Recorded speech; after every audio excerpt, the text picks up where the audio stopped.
I'm Sean Donohue, and this is Win the Day with James Whittaker. You're listening to Win the Day with James Whittaker. What we doing live echoes in eternity. Broadcasting from Los Angeles, California. Here's your host, James Whittaker. Let's go. Hey winners, welcome back to Win the Day. The quote for this episode comes from Coach John Wooden and says, "Children are great imitators, so give them something great to imitate." Sean Donohue is one of the most trusted parenting voices in the world today. Known to millions as the family coach, Sean helps overwhelmed parents to break toxic cycles, restore peace in the home, and raise strong, emotionally intelligent kids. Between his high-impact parenting videos and podcast, Sean reaches more than 15 million people each month. I've been a big fan of his work for a long time, and I'm super excited for this episode. We're going to go through how to raise strong kids in a world full of noise and distraction, why children copy what you do far more than what you say, how to set boundaries without damaging trust, and what overwhelmed parents can do today to restore calm in your home. Before we begin, the right bit of inspiration can completely change the trajectory of someone's life. So there's a friend or loved one out there who needs to hear this episode or could use some help to win the day. Share it with them right now. All right, let's win the day with Sean Donohue.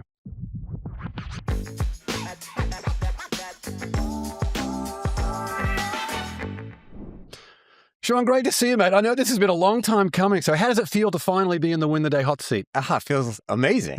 I feel like I know you. I've been a fan of you. I love a lot of the interviews and the shows that you've done. Happy to be here, man. Really Awesome. happy. Well, I want to acknowledge you. Like the content that you're putting out there is incredible. In a world of social media where what you get is not always what's best for your brain, anytime that I'm on your channel and your various accounts, it just makes my day better. So I win the day through you. Thank you, man. Why? I make those videos for good dads like you. I want you to have fun. I want you to relate. I want you to get inspired. So thanks. Thank you so much. Love it. Well, to kick things off, for people meeting you for the first time, can you give us a quick overview of the work you do today and who you help?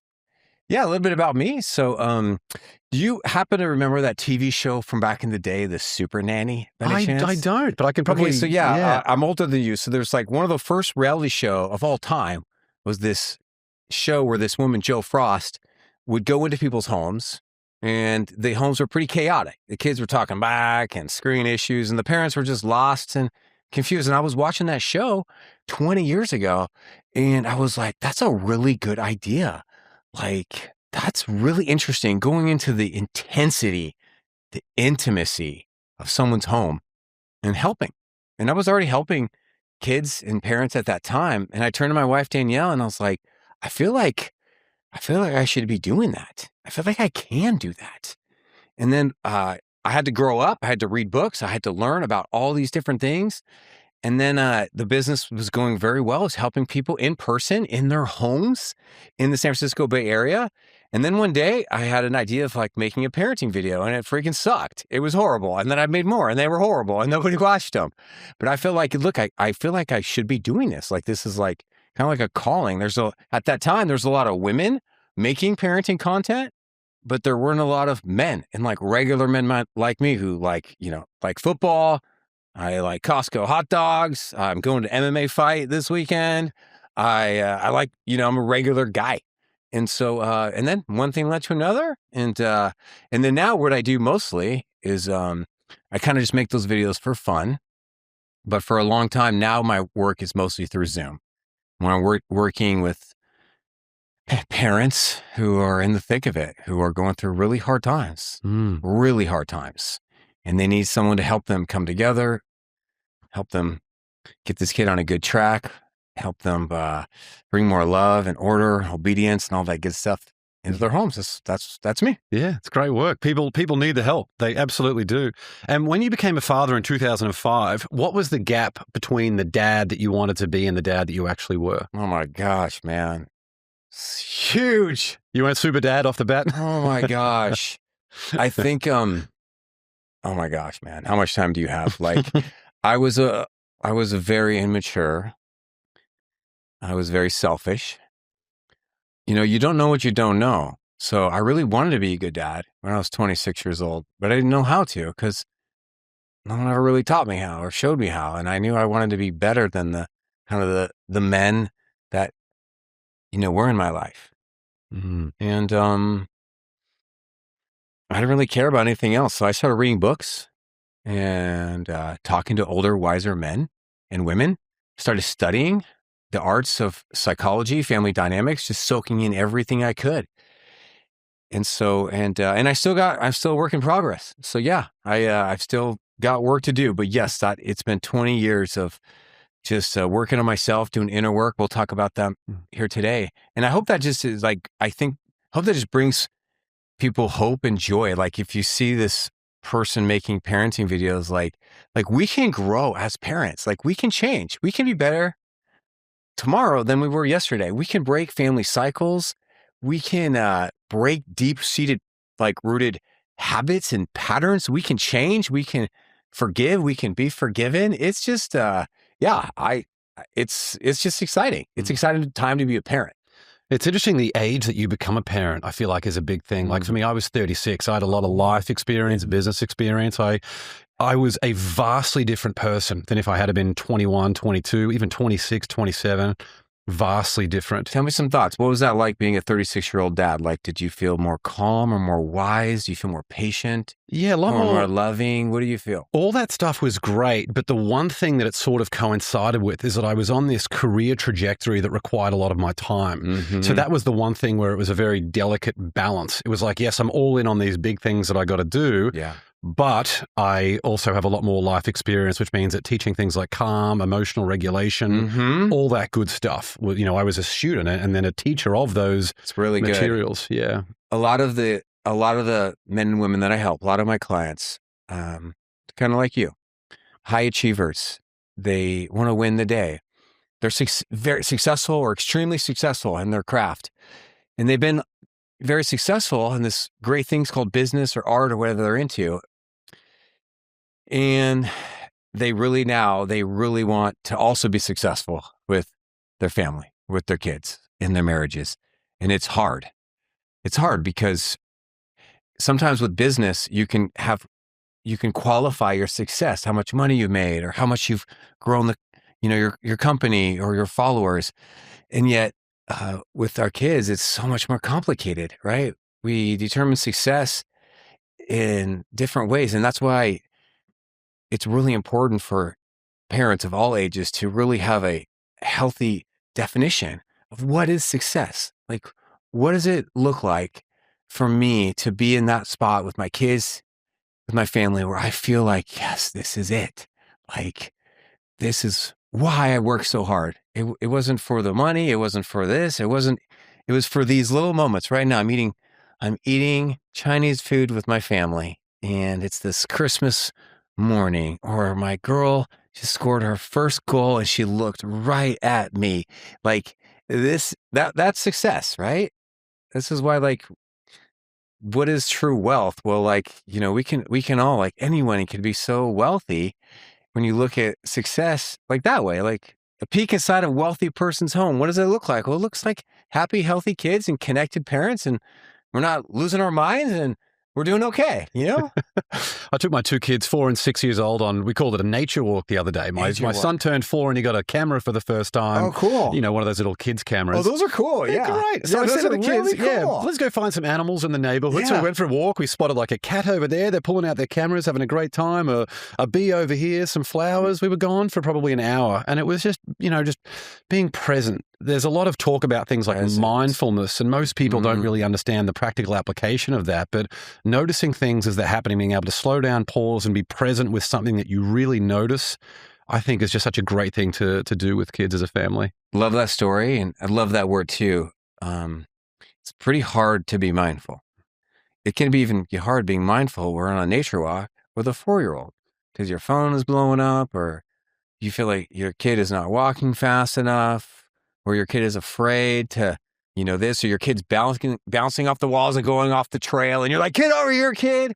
Right? So like, yeah, that's like one thing that I'd love to teach people is that when you look at your children, especially your most challenging children, they are like the greatest invitation that you'll ever get. An invitation to really work on yourself and to be more loving, to be more present, to be more kind, to be more mindful, and to really make sure you prioritize, like, what are you doing with your life? Like, what's the purpose? What's this? Why are you doing everything you do? right? So, yeah. One of the most true things I've ever learned is there will always be more work. Like there's any reason to sit there at your computer or your phone being like, hey, all my stuff is blowing up. But yeah, just being able to shut it all off, knowing that there will be a lot more work waiting for you when you when you get back. I think you'd agree. Work is good. Work is great, right? Yeah. It's purposeful. We change the world. We help people. And if you're a founder, if you own a business, you get to employ people. You get to help put food, on the table. This is good. This is why, something I like talking about is oftentimes when you hear about hurting kids, there's a lot of conversation around kids that are growing up in really poor neighborhoods or disadvantaged kids. But it can also be really hard being a kid when you grow up in a really successful home where you have resources. Your parent is a CEO, or you have a house cleaner, or your parents have the means to go and buy you these things just like that. And so, parenting is hard no matter what. And what I normally do is kind of speak and hang out with people like yourself who are like, hey, I've got these problems, but I don't know if anyone can help me with them because I don't have these typical problems you might read about in the news, Yeah, that's right. Yeah. And when you were sitting down with people in their homes, learning about their family, trying to educate them on some better strategies they could do with their family, what did you identify there that you couldn't find in the books that you were reading? Oh wow, what a great question, James. What a great question. You can, it's one thing to read about like a child saying like, I hate you. Or it's one thing to read about like a sibling being aggressive to their younger sibling. It's one thing to read about how it's important to raise kids with chores. But in reality, we're all we're all in it. We all have imperfect kids. We all got our stuff. Mm-hmm. Some stuff is more intense than others. Screen addiction, violence, scary stuff around all the scary stuff that's going on right now with kids. So to see it there is very educational, but it's also very wonderful because you can look at these parents and in a really confident, genuine tone, you can say, we're going to get through this. You can do this. Other parents have got through this. You can do this. And I'm going to give you some tools you need, and then you're not going to need me anymore because you're the leader, you're the parent, you love this family, you love these kids, you're going to get through this. And then just see that sense of relief. You know what I thought of when you said that, I think it's such an important message. We had a guest who I won't say who it was, who was sitting out there in the waiting room outside the studio that we're recording in right now. And he told me offline before we recorded, he said, you could be the best parent in the world, bring your kid around the best mentors, and everything changes the moment your kids get high with their friends for the first time. Oh, goodness. And this was a guy, a very successful person who was going through that. And I think just reminding him that he did actually, that he was a great parent. He might have done everything right. His job, his responsibility now is to still stay in the fight rather than give up and in despair. I think a couple of things I think about when you tell that story is like how we frame ourselves and how we think about parents, us and our roles as parents really matters. So it's really important when your kids are young to view yourself as a provider and a protector. Like when my little kids are walking in the parking lot, I'm grabbing that hand. I'm making sure they don't get hit by a car. I'm scared of cars. I'm freaked out, right? But really, as they get older, even starting as young as 3 or 4, we really want to embrace the role of a teacher. So parents are teachers, and every home's a school. And some kids are slow learners, and some kids are quick learners. And so when your 7th grade child starts acting out or calling you bruh or say, or just doing stupid, annoying stuff, or when your 16-year-old tries pot for the first time with their friends,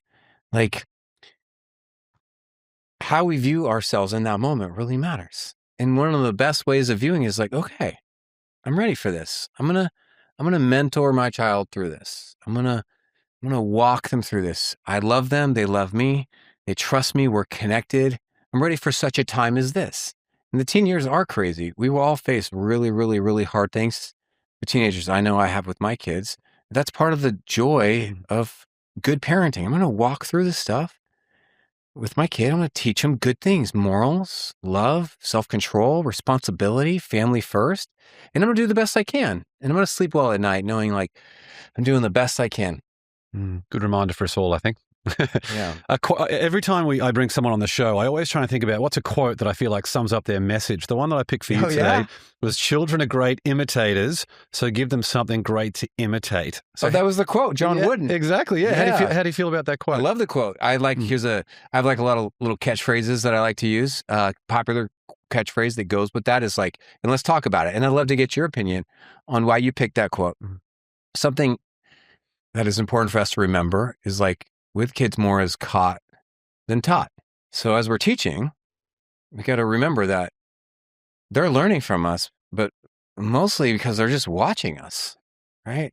They're not going to ever come up to you and be like, "Hey, Dad, I saw how you were talking to that person that you work with. I thought that was very fascinating, and I really would love to pick your brain, and you can teach me." Or, "Hey, Mom, this boy at the 6th grade dance, he touched my butt, and I didn't really know what to do. So I was thinking, can you sit down and just tell me, what are the 3 things I do the next time a boy wants to touch my butt?" Like, it's just like, it's all just so raw, and like, they're just watching us, and it's just going to come up. And we want to be the present, so we like don't miss those moments, and we realize that like they're looking at us all the time. So why did you like that quote? And tell me your thoughts on like those quotes by John Wooden. Yeah. There's a thing that frustrates me when I see people trying to force a behavior onto their kids when they haven't done the hard work themselves. Okay. Like, how dare you try and get your 3-year-old or your 4-year-old to try and act in that way when clearly you have not been doing it? Tell me, I'm vibing with that. Yeah. Give me a couple juicy examples of what you're thinking, because I got something I'm thinking. People that lose their cool way too easy. I feel like once you start yelling, you've already lost. Again, there's a lot of people out there that feel like they get compliant and that's what they believe for child development is a good thing for them. For me, if I'm yelling, it means that I am not emotionally regulated sufficiently that I can have a proper conversation to get to the result. Or I cannot even identify what the problem is to begin with. The worst moments in my life have been when I've been yelling at my kids because I've let the stress of the day, or I'm just beaten down from lack of sleep or anything like that, really, really get to me. So the moment I see people yelling at their kids, I just feel like you haven't done the work yourself. So good. Hey, can I ask you a personal question? You don't need the answer? Yeah. When you were growing up, did you have it in your life who did some yelling or did not do yelling, and they kind of set a good example for you of how to be a good communicator, a strong person, good conflict communication without yelling? Did you have any good role models or anything come up for you? Yeah, 2 great parents. I don't recall them yelling on a regular basis, and I'm sure there were times when I probably deserved it. The occasional wooden spoon we had in Australia as well, but the Australian wooden spoon. Did you have a name for it? Because here's a chancla is like the name of like a sandal. Filipinos, Latinos, they have a chancla. No name for the spoon. We had no names, and when I started high school, we were talking about this with some friends over at New Year's Eve. Actually, I just missed corporal punishment at school by about 2 years, so it was very close. The strap. They had the strap in Australian schools. I wonder when they get rid of that here in America. Yeah, I think they phased it out in Australia in like 1990. So that's not that long. I know, close, right? Yeah.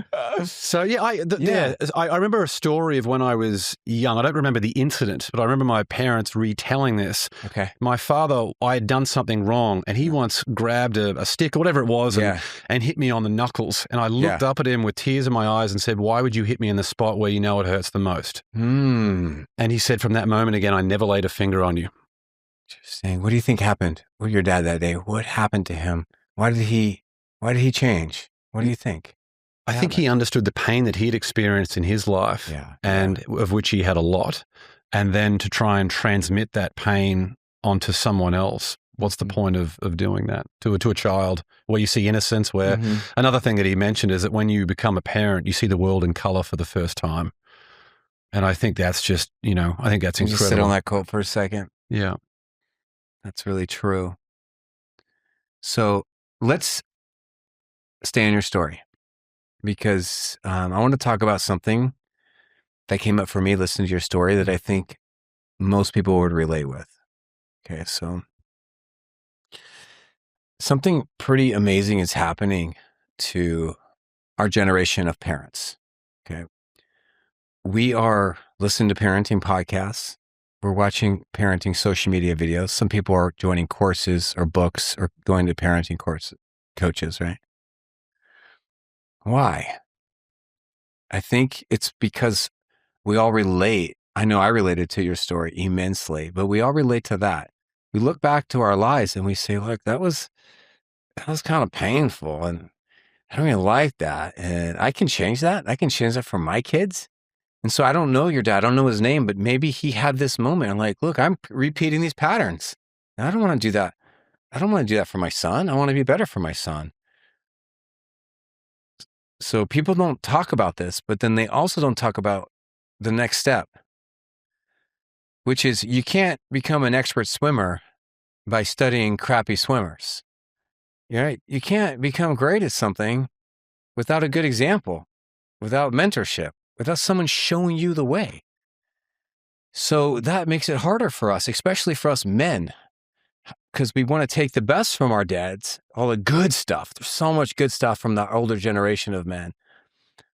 But then we don't know what to do. And then we got our wives telling us, oh, you got to be more gentle. You got to be more, don't do it. Don't say that. And we're like, well, I don't know how to do this. And I just think that people who are listening to this right now, I think they have a lot in common with what you just said. They're like, I really have a growth mindset towards parenting. I want to do the inner work I need to do to break these generational patterns and show up for my kids and teach them amazing things. And if that's like you and you're listening to this as a parent right now, well, then let's go. Let me give you a pat on the back. You're like changing the world through your parenting. That's like so amazing. You're changing the world through your parenting. I think that's incredible. Yeah, it's an important reminder. Challenge, I feel like, for parents out there. If you're in a family, you know, my wife works, I work, we both travel a lot. Yeah. We're trying to squeeze every minute out of the day to be as productive as we can on the work front. Then you pick up the kids at the end of the day. They're stressed and tired. We're stressed and tired. But it's really, you've only got a couple of hours with them at the end of the day. Yeah. It's tough, right? Being in the thick of it. Yeah. Like, I mean, and your kids are 6 and 4. So for many parents, like, that's the hardest time, you know, because there's just so much emotions, there's so much attitude, then they got to go to bed at an early age, and you're exhausted for like from working all day, and you didn't want them to just listen and not argue about the pink cup versus the yellow cup and stop touching your sister. And so, I hope that my work through the videos or the work I do just helps parents to like really show up with love through these tough seasons, because they're all tough and for different reasons. And we touched on discipline a little bit. What do you think are the biggest mistakes parents make when it comes to discipline? Okay. All right. Let's go. Okay. So a couple things about discipline. Discipline comes from the word disciple, which means to train. So when you do discipline, you're training somebody. And these kids, they need our training. They need to be trained on how to manage screens, how to build self-esteem from within, how to stand up for themselves in healthy ways, how to say please and thank you, how to tie their shoes, how to not do drugs, how to stay away from nicotine, how to be nice to your sibling when they're driving you nuts in the minivan. So that's how you think about discipline. It's not about like making your life better or getting your kid to not be annoying or to obey. So how you think about discipline is where you start. Number 2, you want to view yourself as a wise sage. Think about who in your life would you think of? Would you be described as like a wise sage? Somebody in your life who was older and they took you under your wing. Listen, you got anybody you're thinking of? Yeah. Okay. And then you want me to keep going with number 3, or you want to jump in? Well, there was a guy we've had on the podcast. He passed away. He's been on the show twice. Dr. Mark Goulston, one of the world's leading communication experts. He was an FBI hostage negotiator for a long time. He talks a lot about this idea of listening, like really listening. And one of the biggest things that I got from him on parenting was, it's something I actually say to my kids now, is we listen with our eyes. Everyone talks about like opening your ears. When I talk to my kids and they're not listening, I say we listen with our eyes. Yes. And I was making dinner one time, and I had just interviewed Mark, and I realize that when I'm talking to my kids, I'm almost always doing something else, multitasking because it's a busy household. So I stopped what I was doing. My daughter had asked a question. I put the knife down and I went and I knelt down next to her and I looked her in the eyes and I said, I'm ready, darling. What is it that you wanted to say? And she sort of reacted, and it made me realize that I hadn't really listened to her at all for her entire life. And I was almost in tears at that moment. So listening with your eyes is a big thing that I focus on. Parenting is so hard. I mean, it's actually hard to make eye contact with our own children. Some people, when they see me role play, because we can do some role playing here if you'd like today, sometimes people say, Sean, that was so intense. But all I really do sometimes when I help people or role play situations out is I just eye contact, slowing the tone down and just eye contact with the child. Connection before correction is a great little phrase every parent should try to memorize. And that's a wonderful way of getting connection with a 4-year-old or a 14-year-old. Eye contact and be like, hey, what's going on? Okay, yeah, you're upset because you need to turn the TV off. Yeah, it is upsetting. Turn the TV off. I know you love that show, right? But I know you're going to be a good listener, so we're going to turn it off right now, right? I took about 7 seconds. See that connection, eye contact, calm tone, and your chances of your child then of obeying and doing well goes way up, right? Which is what we want. And you said that you reiterated that they're a good listener before they needed it too, which I love.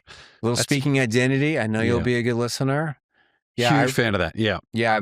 You've had the author on your show, Never Split the Difference. Yeah. Chris Voss. Yeah. Chris Voss. I read that book when it first came out, and I was like, this is a parenting book. Like, this is what I teach. It's just such a great book. I asked him a question, sorry, and he said that any frustration you feel as a parent is a sign that your approach needs an adjustment. And I love that as an idea. That's so deep. Sorry, I cut you off there. Oh, no, I'm vibing with you. No, we can talk about So yeah, and then here's a couple thoughts about discipline. Okay, so going back to what I was saying about how parenting is such an invitation to work on ourselves. All of us are dealing with one of these two big extremes. And there's good things on both of these extremes. Over here, you have authoritarian parenting. Yes, I said there's good things over here. Strong parent, strong no, strong boundaries. I need you to do these things, do your chores, respect. That's good stuff. And then on the other extreme, we have what's been very popular for the last 15 years, gentle parenting. A lot of connection. A lot of slowing it down, a lot of teamwork, cooperation, a lot of empathy, really good stuff. My book, The EQ Parent, is going to take the best of all of these worlds and make it a really easy to read, great parenting book. So what discipline is how do I come along my child like a wise sage? Like I am their parent. I am their mentor. For most of our kids, they only have 1 or 2 people in the whole world who actually really cares about them. Think about that. Who cares about them so much that they're going to take them to the park, or they're going to play My Little Ponies on the ground, even though you don't like My Little Ponies. Or you're going to let your teenager get some like stupid reptile, even though you hate reptiles, you know? So the best way to think about discipline is like, this is my job. This is my honor to train this child. And I'm going to do that in the most loving, the most connected, and the most firm, and the most effective way. And so I have all these tricks and tools around like, say this, don't say that, but like how we think about parenting is more important than the parenting we do. How we talk to ourselves is sometimes more important than how we talk to our kids. Because if we want to be close and connected with them, we've got to start here with ourselves first before we let any stupid stuff come out of our mouth. We had Dr. Ellen Langer, Harvard psychologist, on the show, and she said a quote that I think about almost every day. Really? Our expectations tend to be fulfilled. Oh my so it's goodness. not just expectations that you have for other people, or things that encounters that you're going to have in the day. It's the expectations that you have for yourself, right? Yeah. Sometimes you keep saying like super deep things, James. It's like we have to slow down and really think about that. So let's slow down, because that is so deep. And part of my job as like a parent coach is is helping people to do that deep interchange. And sometimes that means me inviting them to like slow down and like, let's talk about what just happened here. So do you mind if I ask, what do you think that means? What does that mean about expectations? It's if you labels have been something that's always been a bit weird for me. Like I just don't really like labels unless especially for something bad. Like what kind of labels? So you're not good at this. Words like can't, you're stupid, but even things that aren't that harsh, even sometimes medical things. Like if you're telling someone that they just can't do this because of who they are. Totally agree. Just don't love that. I would rather give someone a false positive label that they can live up to. Negatively labeling a kid, so destructive. Totally vibing with you. Please keep going. Yeah. So then our expectations. So reminding someone that they actually are a strong person, that they are a hard worker. We've had a lot of issues with, I mentioned that my son, 4 years old, he's the physical one. He's a very, very, very strong kid. He's very, very, very strong. But I don't want to constantly tell him, don't hit, because I'm focusing on two negatives. I remind him that he's a kind boy. He's a gentle boy. Yeah, that's the type of thing that I focus on. So what you're doing there is something that everyone should be listening and copying. What I do, I make a lot of videos on social media about this, is you're speaking identity into your son. Like, hey, I know you're a nice brother. I know you treat your sister nicely. A parent's words are so powerful. So like, especially if you have a child, for example, let's just pick a topic. Let's deal with an explosive child, anger. So that child, more than any child, needs their parent to say, look, you are a person of self-control. I see it. You had great self-control here. And then remember yesterday, you had great self-control. I know you can do this. I know you can manage your emotions, and it's my job to help you with this. And we're going to get through this together. So you're just speaking that identity right over them, and you're kind of letting them know, like, you're not alone on this journey. Like, I'm here with you. And this is like so much better to do than avoiding, people pleasing, caving, giving them ice cream, a harsh punishment, a harsh word, yelling, working or saying like kids will be kids. Right. And that's like, this is why like parenting is such a craft. Like we can improve. We can learn things as we go. What if the next 50 days determine the next 50 years of your life? I've spent 10 years interviewing the world's top performers, Navy SEALs, Olympic gold medalists, billion-dollar founders, asking them a simple question. What's the one thing you do to win the day? Those answers are now yours in a free ebook called 50 Ways to Win the Day. 50 battle-tested actions from ordinary people who use them to become extraordinary. Are you next? Let's find out. Download your free copy at winthe.day/50 ways or click the link in the show notes. What about setting boundaries for kids, especially if it's something that all their friends are doing? Like I just had my nephews were out and about on New Year's Eve in Australia having a good time. You know, they're teenagers, 14 years old. Okay. And I was going to pick him up afterwards. And but it's so hard when all their friends are out doing it to be like, look, we're going to pick you up earlier on. So how do you set boundaries where you can maintain that great connection and bond that you have with your kids while also making sure that you're limiting the chance that they have to do something that's destructive for their long-term development? Okay, so you got to teach yourself and talk to yourself. This is my job, to teach my kids about boundaries. My child's never going to take a class on how to set boundaries, how to keep boundaries, how to honor someone else's boundaries when you don't feel like it. So this is a part of parenting. It's not a one-trick pony. It's not a one-time conversation. This is a part of the family culture. And we talk about boundaries and we teach them. A couple tips around setting boundaries is use the word boundaries. Say, nope, this is a boundary. This is mom and dad's bedroom. We don't come in. Hey, girls, you guys are yelling and arguing about stealing each other's brushes all the time. We need to have a family meeting. We need some boundaries here in the house. Like, you guys are sharing clothes, but you guys can't be coming in here yelling and freaking out about these things. Our kids need boundaries in so many ways. They need to have physical boundaries to not hit each other, not hit the parents. There need to be boundaries around physical space, boundaries around screens, boundaries, help them get prepared for boundaries when they go to middle school dances and kids are acting all crazy. And so, tell me a more specific question, like how to set boundaries with like in this situation. And I can give you a couple great hacks and like scripts if you want. Yeah. I've got another good scenario with you, and obviously let us know if there's anything that you feel like is outside your wheelhouse. But with our daughter, occasionally when she's very tired, end of the day, it's time for her to go to bed, and she just gets in this defiant mood. It's been happening for probably 4 years. Not, there are months when she's totally fine, but this is the toughest for us when we just want to have a bit of downtime. My wife and I. Bedtime routine. Oh, exactly. Oh my gosh, our son is great with us.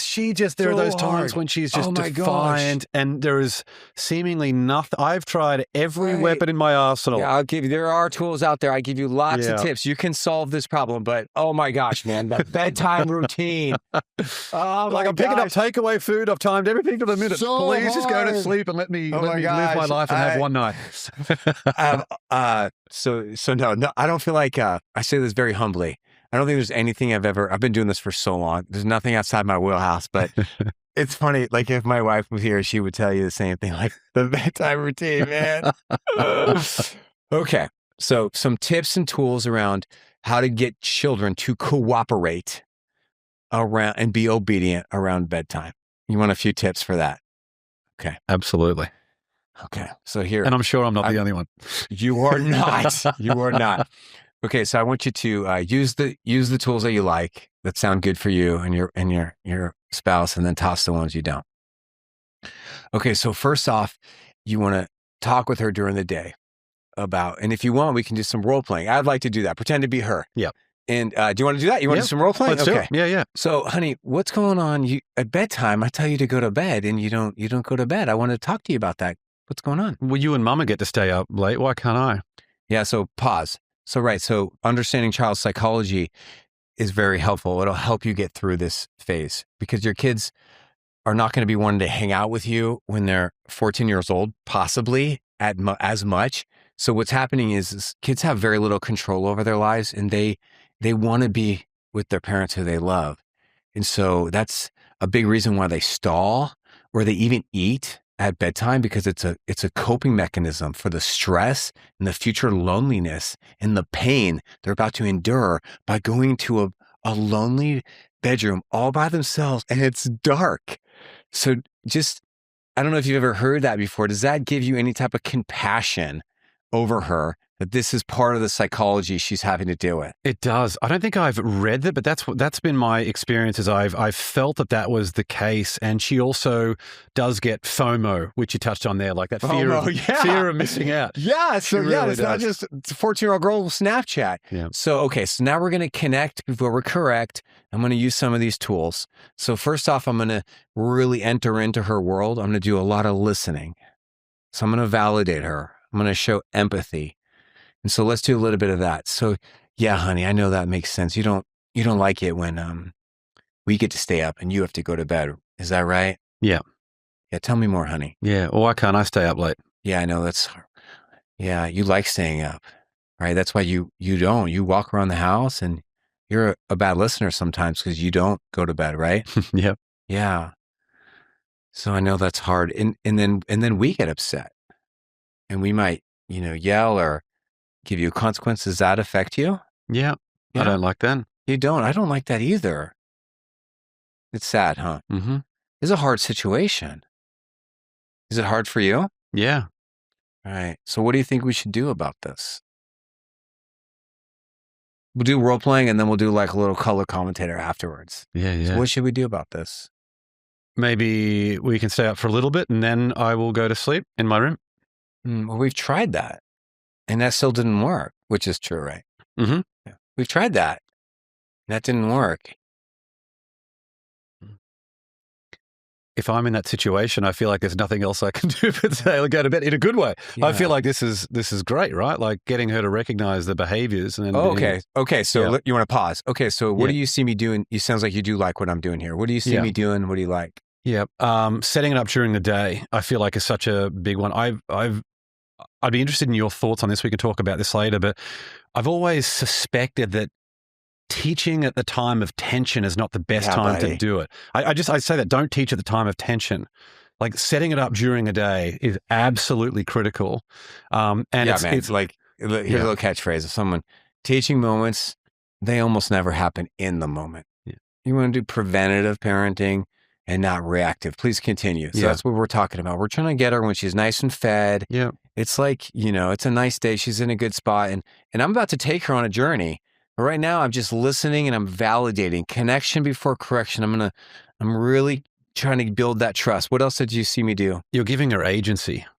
That's such a big, first of all, you validated her feelings. Mm-hmm. You validated her feelings. You were assertive in how you validated the parents' feelings. Yeah. And then you gave her agency to say, look, there's two of us in this. Yeah, buddy. You have a role. So that's a tool I call shared problem solving. So now we're entering this little girl into a pretty serious problem. And we're about to take her it's about to get way more intense for her. So yeah, there's agency there. Thank you. Yeah. I'm glad so you're digging it. Yeah, Okay, I'm digging it also- massively. Yeah. Also notice that whenever you talk to your children, you want to talk for about 10 to 20 seconds max, even with a 16-year-old, because these are very intimate conversations. I call them heart talks. And we want to slow the pace down. We're leading the conversation through this nice, calm tone. We're teaching them about how to solve these problems. Okay. So now, before we go back to it, let me put you on the spot. Okay. Yeah. Tell me the reasons why a child doesn't want to go to bed when the child is told to go to bed. Lots of reasons, man. What are some of the reasons? Let's brainstorm. No wrong answers. Yeah. They want control. Okay, let's pause. Yep. Little kids especially have very little control over their lives, man. Yep. They gotta obey everywhere. You gotta eat this, you gotta wear this, you gotta go from this room to this room. When that magic bell rings, you don't get to have any say in any of these rules or what we do.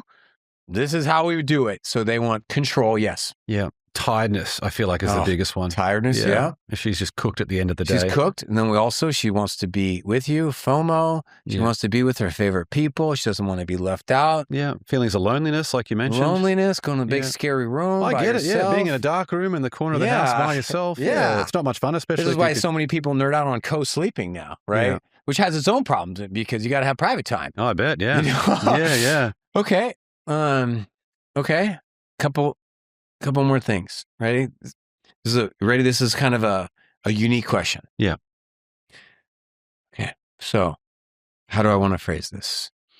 Your daughter should listen and go to sleep, of course. They got to get their Z's. Got to get a lot of sleep. But she's not listening. So does she really care about your feelings in that moment? She really does, but I don't think in that moment. No. I don't think so either. All right. She really does, but she doesn't in that moment, right? Mm-hmm. I think that's totally normal answer. Great kid. But why? Let's just keep wondering. Let's just why doesn't a child care about a parent's feelings?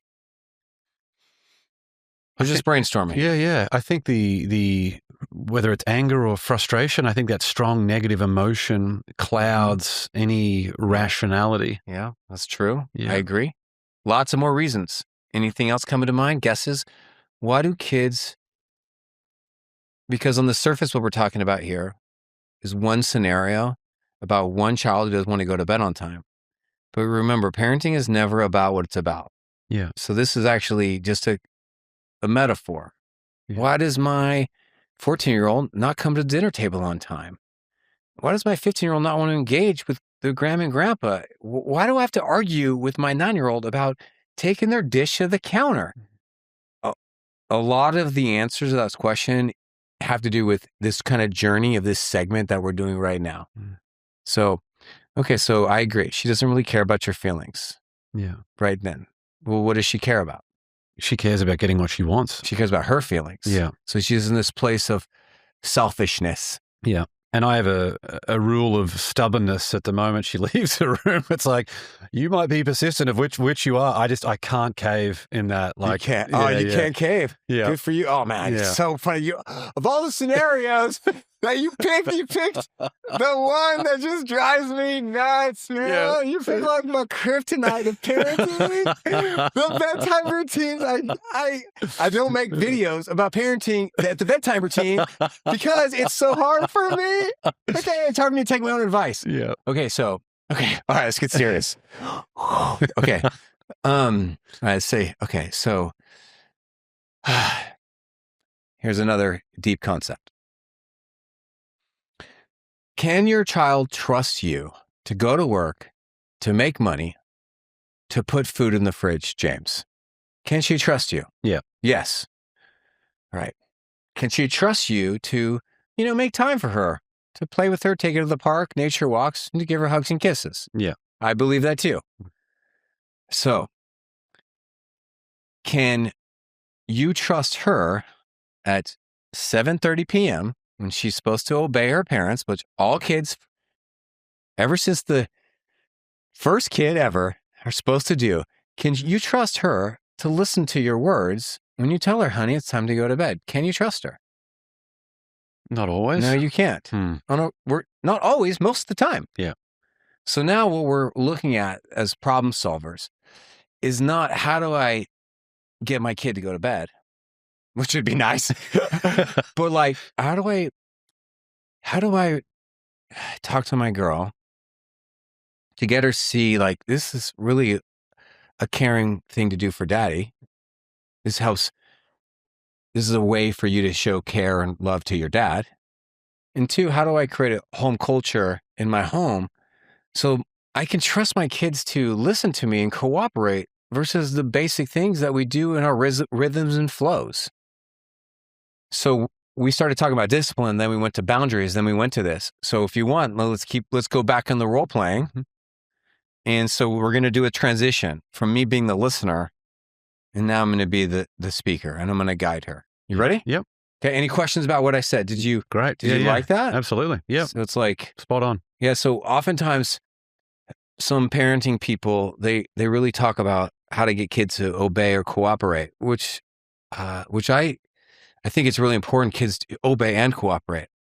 But one of the best ways you can get them to obey and cooperate is to help them see how, hey, this is a way for you to show love and respect to me. I have feelings too.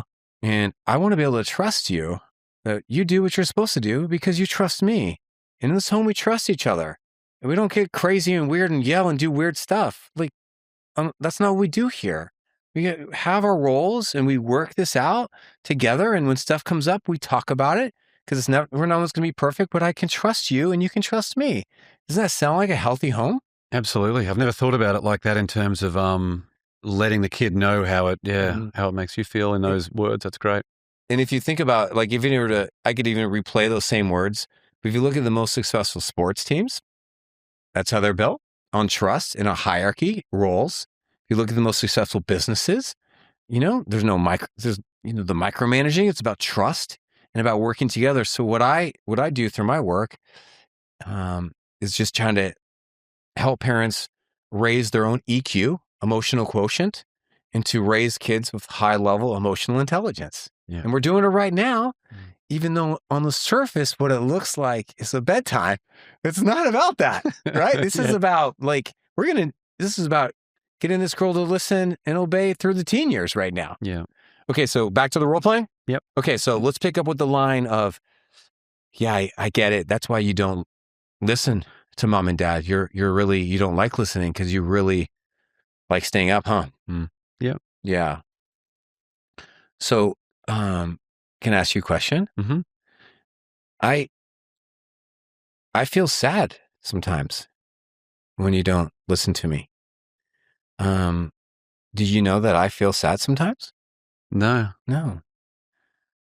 Yeah, it hurts my feelings when you don't go to bed, honey, because kids are supposed to listen to their parents. Okay, this is good. You're frozen, which I don't know why. You're frozen because you're either James and you're thinking about what to say next, or because this is what a lot of kids do. Yeah. They're dealing with the intimacy now and the intensity of my parent just shared their feelings with me. Yeah. The tables have turned. I'm a kid. I'm 16. I'm 6. I don't know what to do with this. And so let's keep going. Okay. Yeah. So, honey, you're not saying anything back. What do you hear me saying? Yeah. Of course, I don't want you to feel sad. Okay. But I don't want to be missing out. Right. So you had a chance to talk about your feelings. Can I have a chance to go? Yep. Thank you. So I feel a little sad. Yeah. What can I do to make you happy? So, okay. Is that what you would say? Yeah, probably. Okay. So yeah, you don't. So interesting. Yeah. So that's pretty amazing. That's interesting. Yeah. Like if you were to, I do role playing for 2 decades. So you learn a lot about a kid through the role playing. Once you see them and the empathy is there and you have that emotional connection, Yeah. that's when her natural instinct, she wants to help. She's a kind, that's amazing. compassionate person. So that's a beautiful answer. It's in a good way, it's pretty rare. Yeah. Because most kids are not going to do that. Yeah. Most kids are going to be like, can we be done? Yeah. Or like, stop. Or they're going to be like dramatic. Like they have a hard time just experiencing this intimacy and this intensity. I mean, I told you I was going to be doing this like an hour ago, the eye contact. Yeah. So like, and so it's very normal and very healthy to share your feelings with your kids, as long as you do it just in a very loving, normal, healthy way. Yeah. Right. And so doing this role playing right now, this is very normal. Let's pick it up. Yeah. So, right. So honey, I feel sad because you're supposed to listen to daddy and you're supposed to go to sleep and then you don't. And it's really sad. See my face. So I'm teaching now about parents have feelings too. And we get sad. We're not trying to pretend this is some Pollyanna. We're just like, you don't share your feelings with your kids. That's weird. There's no research on that. The research is actually the different. And so let's see what she says. So now she's going to say, how can I help you feel better? Or what can I do? Yeah. Yeah. Okay. Yeah. So say that line again. Yeah. So what can, I don't want you to feel sad. What can I do to make you feel happy? Okay. Well, honey, do you think that kids are supposed to go to bed? Yeah. Right. Do you think that kids are supposed to listen to their parents? Yeah. Do you listen to your teacher at school? Yeah. Right. You're a great listener. So now watch me build it. Let me go back to build the more connection. Right. Like I've noticed that, you're such a great listener with grandma and grandpa. You're a great listener with this person. You do a really good job listening with most people. Have you noticed that? Yeah. Yeah. I know when I see you making good choices, like I know you made a good choice today when I asked you to clean your plate and you cleaned it. I love that. It means a lot to me, how you listen to me. Did you know that? Yeah. Right. So something that would help me is that when I say it's time to go to bed, I need you to go to bed and be a good listener. Can you lay with me? I can. Now let's take it to the next level. Mm-hmm. Yes, you can trust me. I will lay with you. Do you understand what that means? Trust. Do you know what that means? No. Okay. It means trust. Like, yeah, if I say I'm going to do something, I'm going to do it. I'm going to keep my word. You can trust me. So do you think I'm going to lay with you tonight? Yes. Yeah.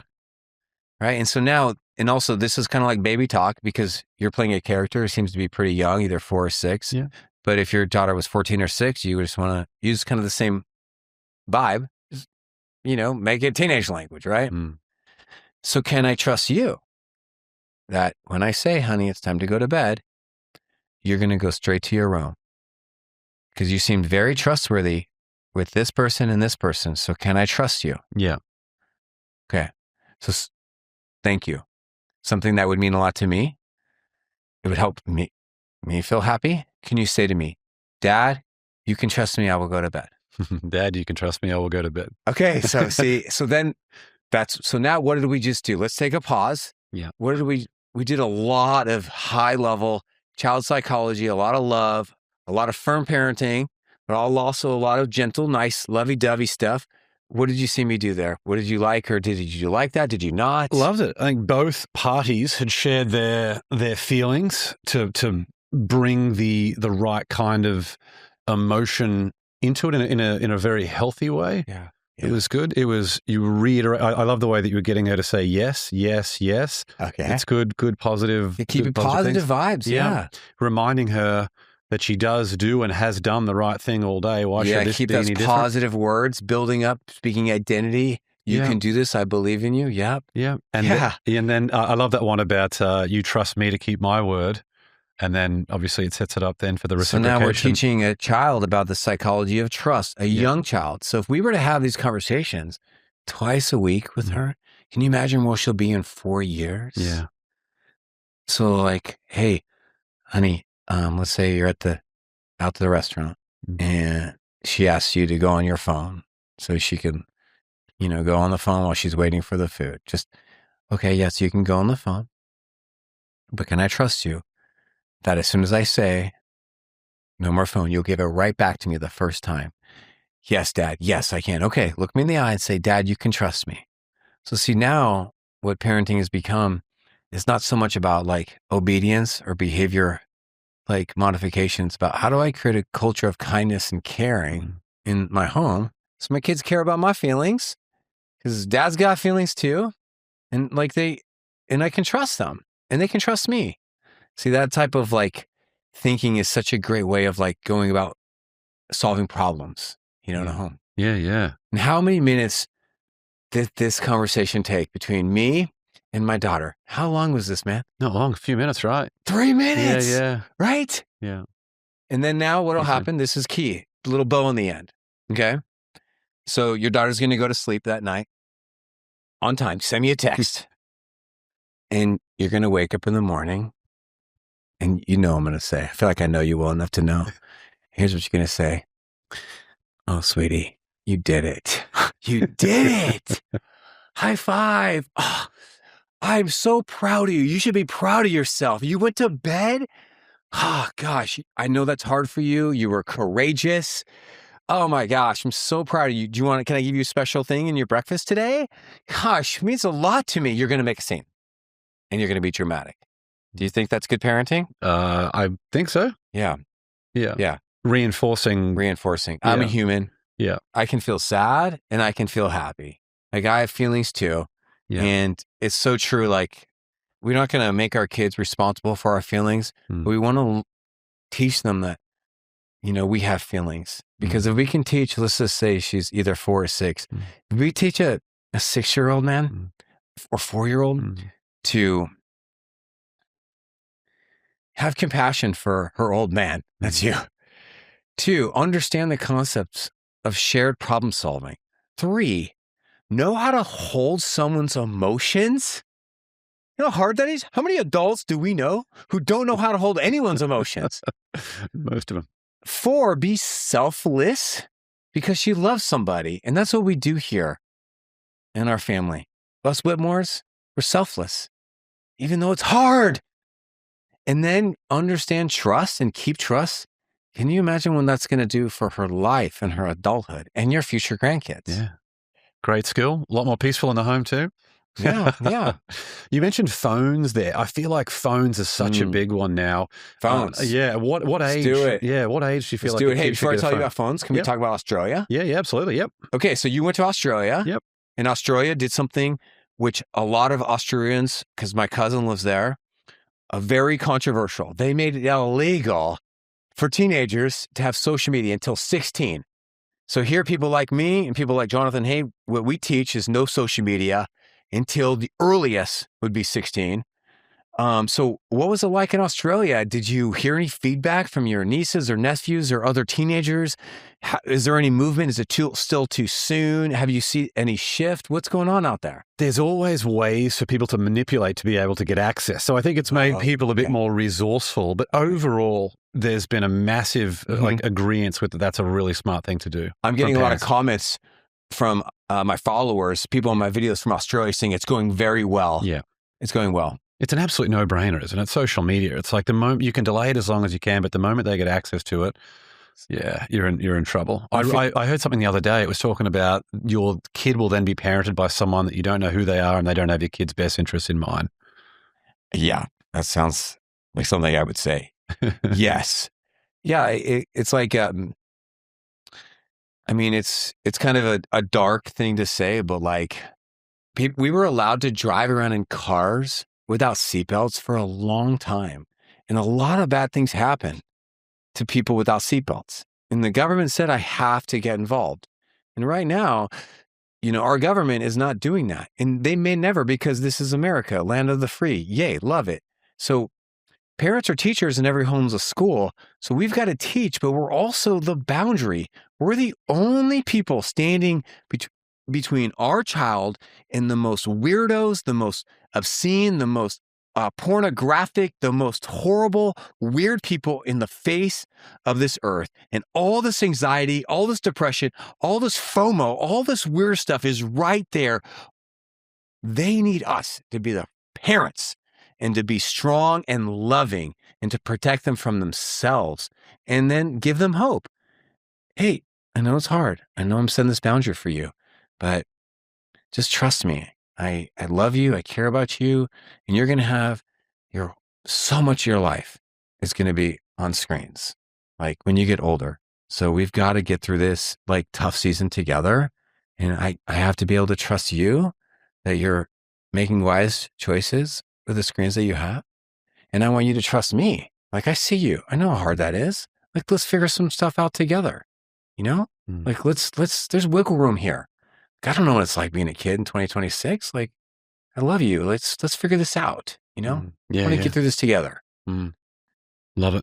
That again, see, that's like kind of like going back to one of the themes of this episode, just like trust and connection with that firmness and the kindness. Yeah. So do you want to talk more about screens? What do you want to do? Let's do it. So I have a rule because I'm from Australia. It's 14 hours to get there. By the time that you're on the plane and getting off, it can be 16 hours. It's a lot. Yeah. If you got young kids, my rule on the plane is very different to my rules on the ground.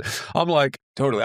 Eat what you want, watch what you want. I don't care. We had Joe DeSena from the founder of Spartan on the show the other day. I saw that interview. Yeah. Amazing. Great guy. He's like, no, if your kid wants something to do, go and do burpees with him at the back of the plane. And that's something Joe would say. It's a very Joe thing, isn't it? It is. Which is cool. Yeah. He was also talking about things like, play cards with your kids, do things to sort of exhaust them so they get tired. But yeah, I just with kids, because it's not just you. You got other passengers and things around you. Like no judgments, James. Totally. It's airplanes, Australian.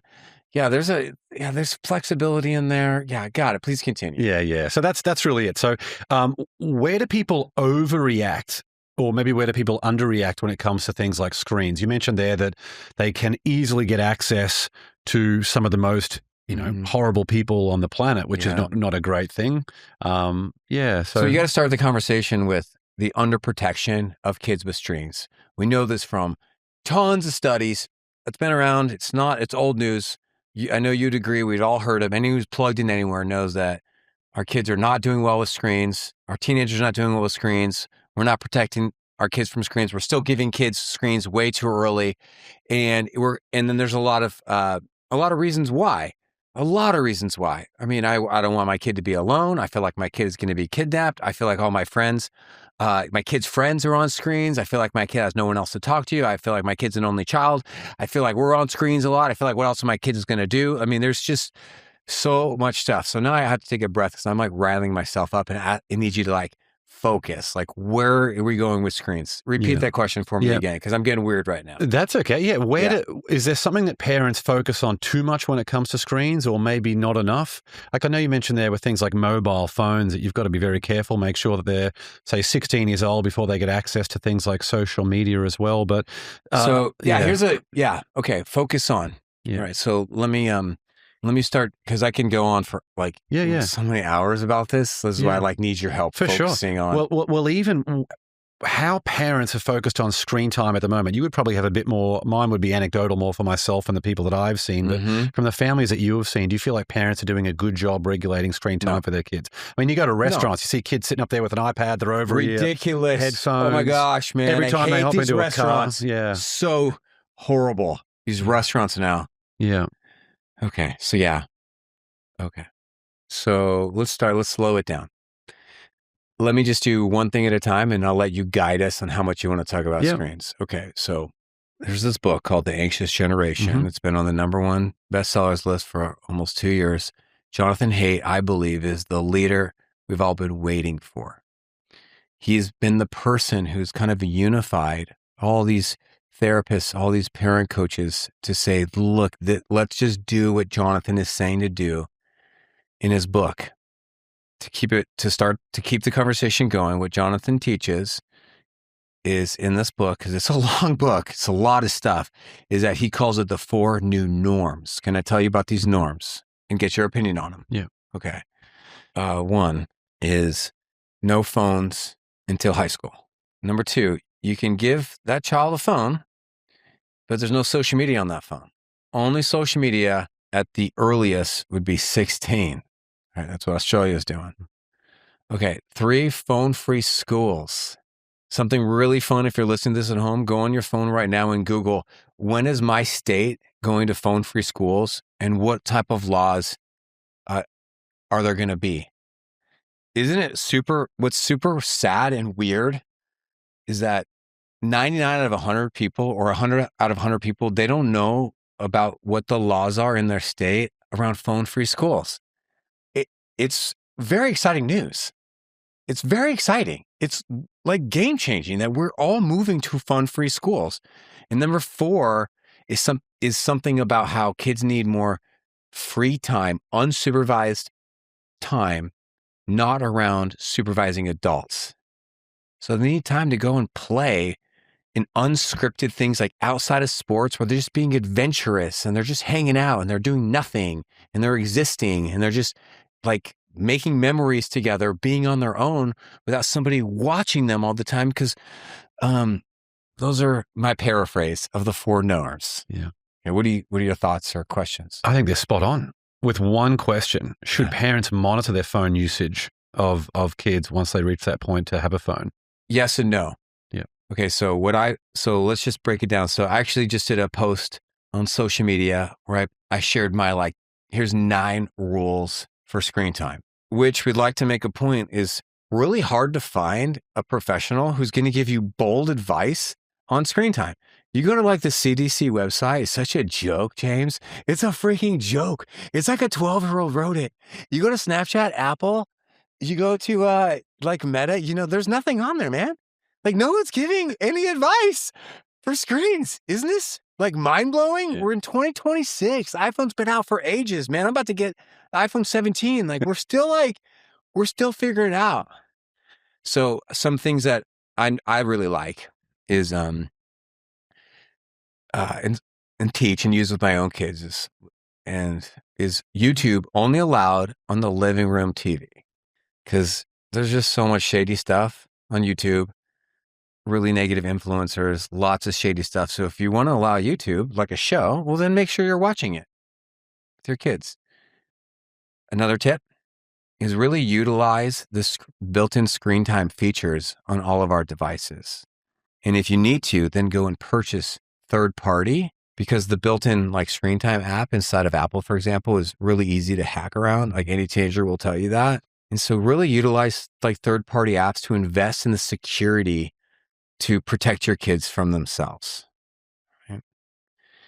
Next is, be really vigilant about making sure your kid has especially underage 16, no private screen time.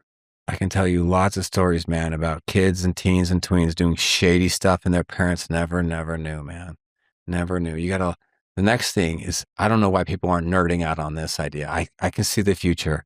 I can see the future right now, and I see it. You know what I see? Are you ready for this, James? It's the school-only computer, where the computer is locked down and there's no YouTube, there's no games, there's no stupid stuff. It's just a learning device. And so your kid can take it into the room and you can feel safe and secure that your kid's not doing weird, immoral things or talking to weird people on that device. Can't you see, why don't we have this? Why aren't people more talking about the school-only computer? And then they give freaking these kids these Google Chromebooks. There's no limits. They're going on YouTube because Google owns YouTube. It's not blocked. They're chit-chatting, and we have so many problems. I need to simmer down, man. I'm getting weird. That's crazy, right? You mentioned anxiety there. I feel like that's such a big one, especially if you've got high-performing parents. How do you raise kids who might feel inadequate or more anxious based on the success of the parents? All right. Okay. Here's a thought, and here's a little story that I made up. So a lot of people who listen to you and like you, like I do, they're high performers. It's tough being a parent when you're a high performer. But it's also being a kid tough being a kid whose parent is a high performer. So a lot of high performers are really intense with their kids. And here's why. And I know this because they've been telling me for 2 decades in these private sessions. What I do is they say, look, my parent really was not very present in my life and didn't really push me and didn't help me with these things. And I just wonder, like, if I had a parent who would push me and coach me even a little bit, I would be so much farther on of where I am now. And I never want to do that to my kid. I want to push them. I want to give them something I didn't have. Does that sound like a pretty typical thing that a lot of high performers would do and think, and then they would normalize it? Yeah. Have you heard that before? Or thought it? Have you felt it? I'd felt it. Yeah, You felt it? You felt it? 100%. Yeah, You felt it. Okay, Yeah. so before I keep going, can you tell me a little bit more of that? How have you felt that, or have you seen that play out? Well, I felt like I wasted a lot of time, sort of late teenage years, young adult, just sort of drifting, rudderless, not applying myself like I should have with things like schoolwork, and not focused on things like nutrition and sleep and great relationships and all the stuff that I'm focused on now at the highest possible level. Yeah, I wish I was a whole podcast about it. I wish I was winning the day a lot earlier in life. So I'm trying to really give my kids back 10 years of runway that I feel like I wasted, so they can have a much better amplification earlier on in life. It's kind of a touchy thing to say, but I'm going to say because I care about you and I want to see how you respond. Can you see, though, what a gift and what a blessing you're going to be to your 2 kids, that they get to grow up with a dad like you who's excelled and learned so much about performance and about people.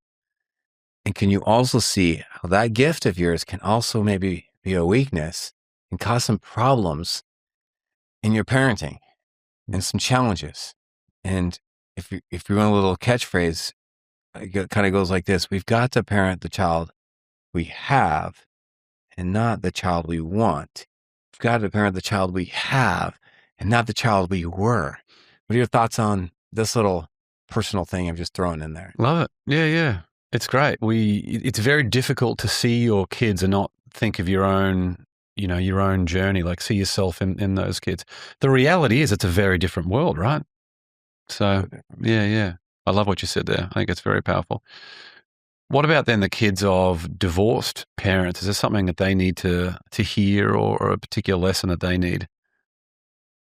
I think that a great one of my favorite parenting tools to give parents who are divorced is to share your feelings with your kid. And one of the best words to share is that it's just very confusing. It's very confusing because your kids they're gonna say things and they're gonna do things. They're either gonna talk a lot, they're gonna be really angry, they're gonna act out, or they're gonna be like, I'm good. And maybe they are good. They really might be great.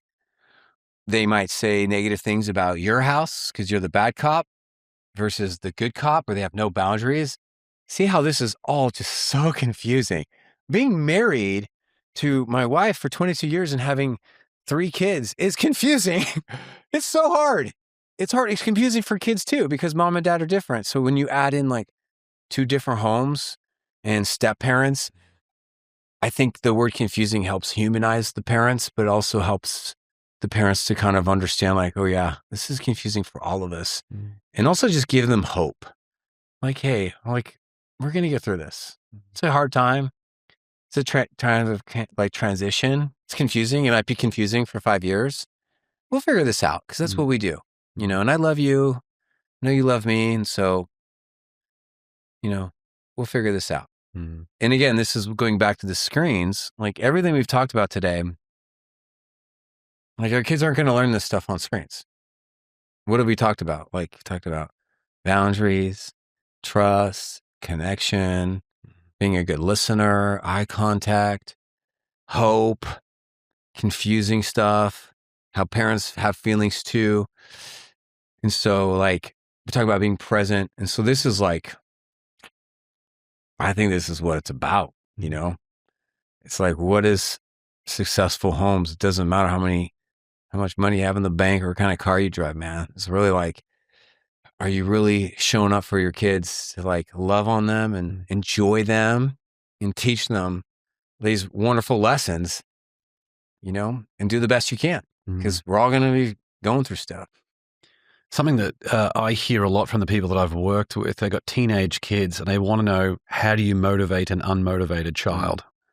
I would love to go on that. Do you mind if I ask you that same thing? Because you've learned a lot about motivation and motivational psychology. It'll give me a chance to kind of gather my thoughts too. Yeah. Tell me your thoughts on, what do you think you can do to motivate unmotivated kids? Well, I don't think it's trying to force and push harder and harder for someone that's not ready to receive it. It says that at least it says to me, that they have some things going on in their mind that is disconnected from who you are as a parent. So what you've got to do is reconnect with that child. Good. You've got to be able to find out some of their favorite activities that they enjoy doing. Ideally, get outside in nature, get some sunshine, a walk. Yeah. Once you do that, having a conversation where it isn't confronting with things like eye contact so much, to be able to say, tell me what's going on for you. That's the way that I would. Isn't that like, when you think about wise sages, whether you're thinking of a character in the movie or someone in your past, isn't that what a wise sage does? Just get him outside. Let's talk. Let's walk. Let's bond. Yeah. And let's talk about these challenges. And you're lacking motivation. So yeah, I kind of had a picture in my mind just listening to you. Yeah. With that amazing accent you have. That was great. Here's a few creative thoughts on the unmotivated child. Thought 1. I have been working with your sons and daughters for 21 years, and I have never met an unmotivated child. Every single child is extremely motivated. So you look at your son, whether he's 8 or he's 18, and he's sitting in his room playing video games, just dicking around, doing stuff on screens. That boy is extremely motivated.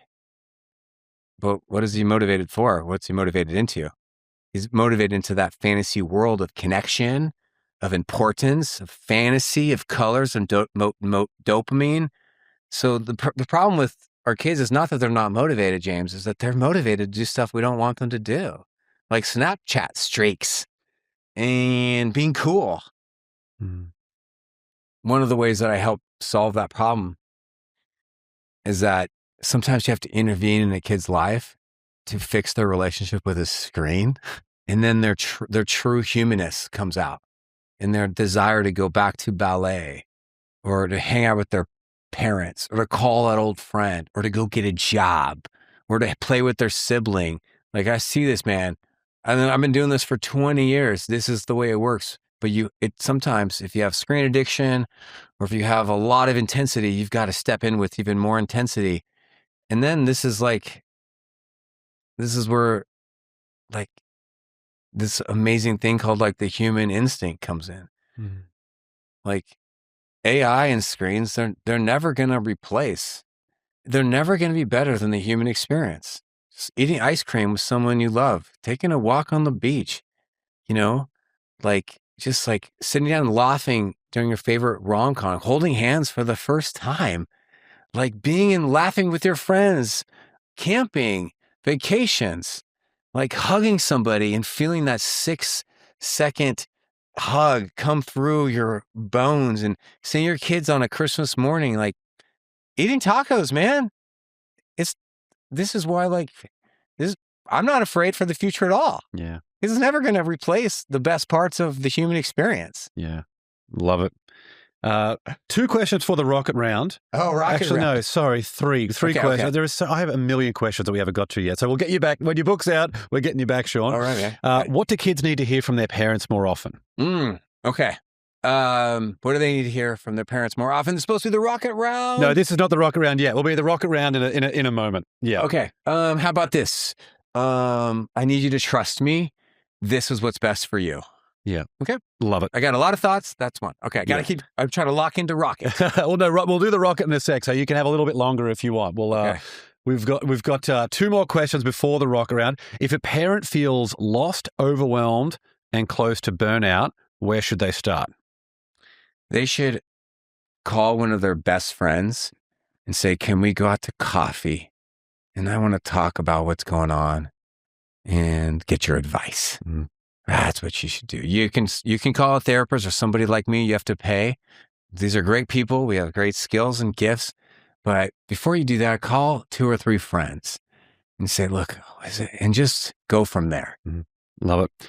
And last question before the rock around. On your best day, what's an affirmation that you would write on a flashcard that you could show yourself on your worst day? You are a man of love who can love people even when it's hard and share love and God's love with the world today, right now. You can do this. Love it.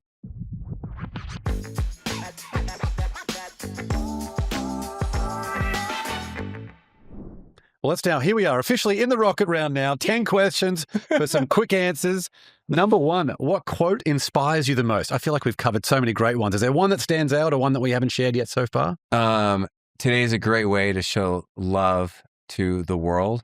That's a great quote. I also like Steve Jobs' quote. It's an Apple ad. Here's to the crazy ones. Look it up. That's a great one. Yeah.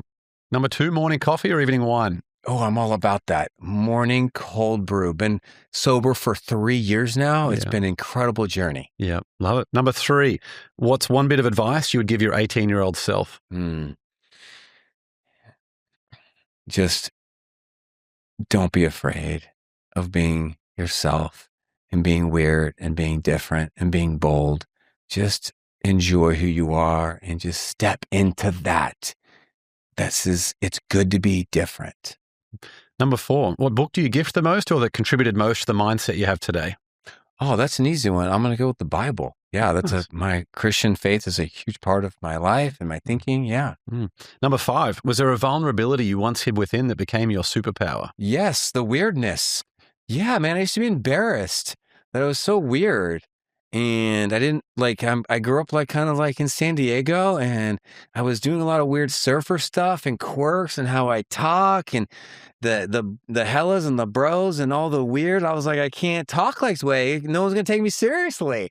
And now it's like a superpower. I just talk like a normal person. Oh my gosh. Yes. Yeah, good. You're free. And now you're inspiring Sean's all over the world. I'm free. Just being myself. Number 6, what's one thing you've learned about failure? Oh my gosh. When you really try to pursue success, so much failure. I fail so much. I am constantly failing and I'm not afraid of it anymore. Bring it on. Let's go. I love it. I'm used to it now. It's so freeing. Number 7, if you could sit on a park bench and have a conversation with someone alive or dead, who would it be? Typical answer would be Jesus. Untypical would be Mr. Rogers. Nice. I think Mr. Rogers is kind of like my professional mentor, like my icon. I want to be a Mr. Rogers of this generation. I really I want to share goodness and parenting tips with that's what I want to be. Yeah. Number 8, what tool or resource best helps you run your life or your business? Okay. I learn a lot from Instagram. I share stories through Instagram, but I like to listen to people and learn through their storytelling on Instagram. Yeah. Number 9, share one thing on your bucket list. I want to learn how to play the piano. Oh, that'd be good. Yeah. My mother is an expert musician, and I'm gonna play the piano one day. Incredible. And last question, number 10, what's one thing you do to win the day? I say to myself, I just have to make some good choices right now. And I just keep stacking them. Just make a few good choices and then make a couple choices later. I can do this. So good. Well, there are a bunch of ways to connect with Sean, and we'll link to all of these in the show notes. You can follow him on Instagram at the.familycoach, TikTok at the.family.coach, and visit his website, parentingmodernteens.com. Again, all that and more will be linked in the show notes. Sean, thanks so much. It's been incredible. Really appreciate it. James. Thank you so much, man. Thank you. Thanks for joining me on another episode of the Win the Day podcast. We want to hear your thoughts on what we covered today, so drop a comment on the YouTube version of this episode with your favorite takeaway, any questions you have, or what actions you'll be taking as a result of what was shared in this episode. And if you found value in the Win the Day podcast, leave a 5-star rating on Spotify and Apple Podcasts. You'll find a link to both of those in the show notes. It'll only take you a few seconds, and more ratings really helps other people discover the show so they can get the mindset upgrade they need, and we can bring more winners into the Win the Day movement. That's all for this episode. Get out there and win the day. Until next time, onwards and upwards, always.